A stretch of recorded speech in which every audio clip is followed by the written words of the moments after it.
Mr. Cranky's Great Idea. Hi, boys and girls. I am Miss Lamb, and today we are reading George's Marvelous Medicine by Roald Dahl, and we're on page 63, which is chapter 11, Mr. Cranky's Great Idea.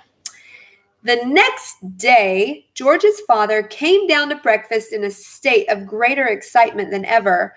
"I've been awake all night thinking about it," he cried. "About what, Dad?" George asked him. "About your marvelous medicine, of course. We can't stop now, my boy. We must start making more of it at once, more and more and more." The giant stewing pot had been completely emptied the day before because there had been so many sheep and pigs and cows and bullocks to be dosed. "But why do we need more, Dad?" George asked. "We've done all our own animals, and we've made Grandma feel as frisky as a ferret, even though she does have to sleep in the barn."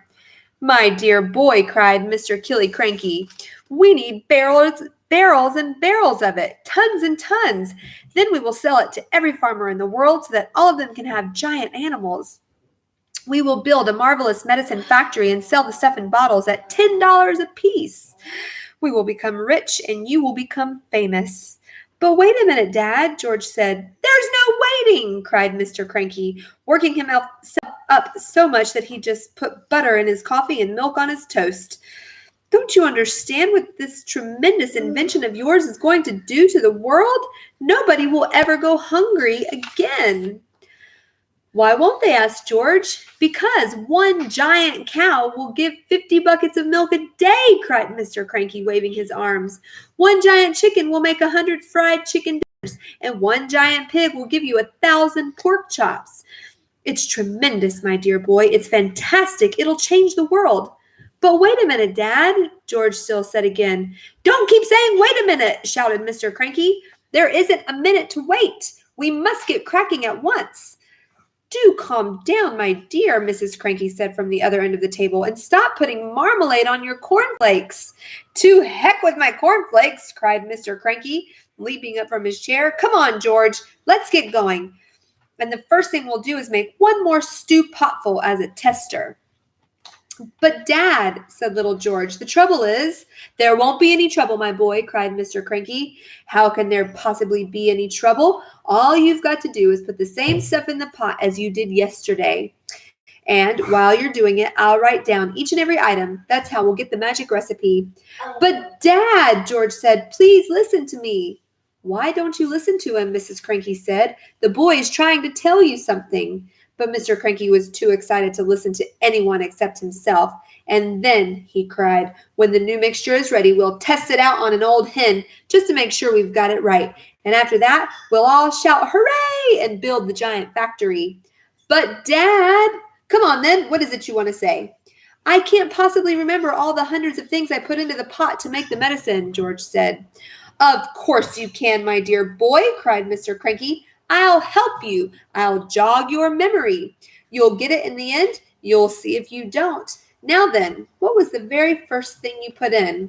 "I went to the bathroom first," George said. "I used a lot of things in the bathroom and on Mummy's dressing table." "Come on, then," cried Mr. Cranky. "Up we go to the bathroom." But when they got there, Mr. Cranky found a whole lot of empty tubes and empty aerosol cans and empty bottles. "That's great," said Mr. Cranky. "That tells us exactly what you used. If anything is empty, it means you used it." So Mr. Cranky started making a list of everything that was empty in the bathroom. Then they went to Mrs. Cranky's dressing table. "A box of powder," said Mr. Cranky, writing it down. "Helga's hair set. Flowers of turnips perfume. Terrific. This is going to be easy. Where did you go next?" "To the laundry room," George said. "But are you sure you haven't missed anything up here, Dad?" "That's up to you, my boy," Mr. Cranky said. "Have I?" "I don't think so," said George. So down they went to the laundry room, and once again Mr. Cranky wrote down the names of all the empty bottles and cans. "My goodness me, what a mass of stuff you used," he cried. "No wonder it did magic things. Is that the lot?" "No, Dad, it's not," George said, and he led his father out to the shed where the animal medicines were kept and showed him the 5 big empty bottles up on the shelf. Mr. Cranky wrote down all their names. "Anything else?" Mr. Cranky asked. Little George scratched his head and thought, but he couldn't remember having put anything else in. Mr. Killiecranky leapt into his car and drove down to the village and bought new bottles and tubes of cans of everything on the list. He then went to the vet and got a fresh supply of all the animal medicines George had used. Now, show me how you did it, George, he said. Come along. Show me exactly how you mixed them all together. And that's the end of that chapter. And now for Marvelous Medicine number 2. They were in the kitchen now, and the big stewing pot was on the stove. All the things Mr. Cranky had thought were lined up near the sink, were lined up near the sink. Come along, my boy, cried Mr. Killiecranky. Which one did you put in first? This one, George said. Golden Gloss hair shampoo. He emptied the bottle into the pot. Now the toothpaste, George went on, and the shaving soap, and the face cream, and the nail polish. Keep at it, my boy, cried Mr. Cranky, dancing around the kitchen. Keep putting them in. Don't stop, don't pause, don't hesitate. It's a pleasure, my dear fellow, to watch you work. One by one, George poured and squeezed the things into the stewing pot. With everything so close at hand, the whole job didn't take him more than 10 minutes. But when it was all done, the pot didn't somehow seem to be quite as full as it had been the first time. Now, what did you do? Cried Mr. Cranky. Did you stir it? I boiled it, George said, but not for long, and I stirred it as well. So, Mr. Cranky lit the gas under the pot, and George stirred the mixture with the same long wooden spoon he had used before. It's not brown enough, George said. Wait a minute. I know what I've forgotten. What? Cried Mr. Cranky. Tell me quick because if we've forgotten even one tiny thing, then it won't work, at least not in the same way. A quart of brown gloss paint, George said. That's what I've forgotten. Mr. Killiecranky shot out of the house and into his car like a rocket. He sped down to the village and bought the paint and rushed back again. He opened the can in the kitchen and handed it to George. George poured the paint into the stewing pot. Aha, that's better, George said. That's more like the right color. It's boiling, cried Mr. Cranky. It's boiling and bubbling, George. Is it ready yet? It's ready, George said. At least I hope it is. Right, shouted Mr. Cranky, hopping about.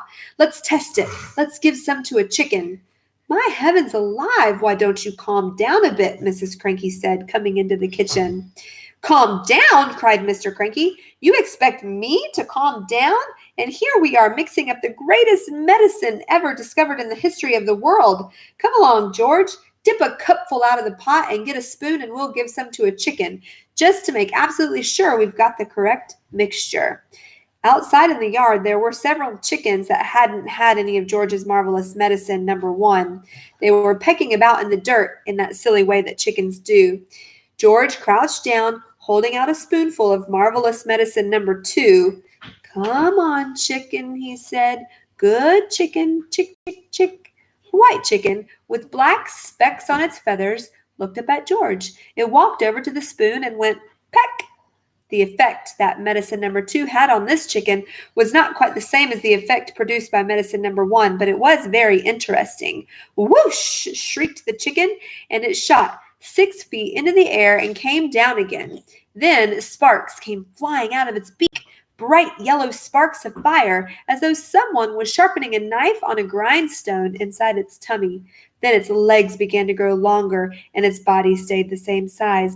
But the 2 thin yellow legs got longer and longer and longer and longer still. What's happening to it? Cried Mr. Killiecranky. Something's wrong, George said. The legs went on growing, and the more they grew, the higher up in the air went the chicken's body. When the legs were about 15 feet long, they stopped growing. The chicken looked perfectly absurd with its long, long legs and its ordinary little body perched high up on top. It was like a chicken on stilts.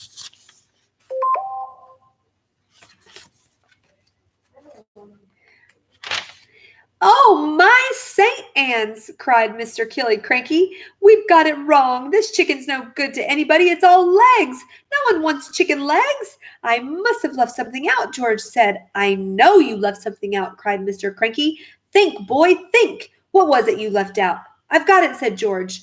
What was it? Quick. Flea powder for dogs, George said. You mean you put flea powder in the first one? Yes, Dad, I did. A whole carton of it. Then that's the answer. Wait a minute, said George. Did we have brown shoe polish on our list? We did not, said Mr. Cranky. I used that too, said George. Well, no wonder it went wrong, said Mr. Cranky. He was already running to his car, and as soon as he was heading down to the village to buy more flea powder and more shoe polish. And that's the end. See you next time.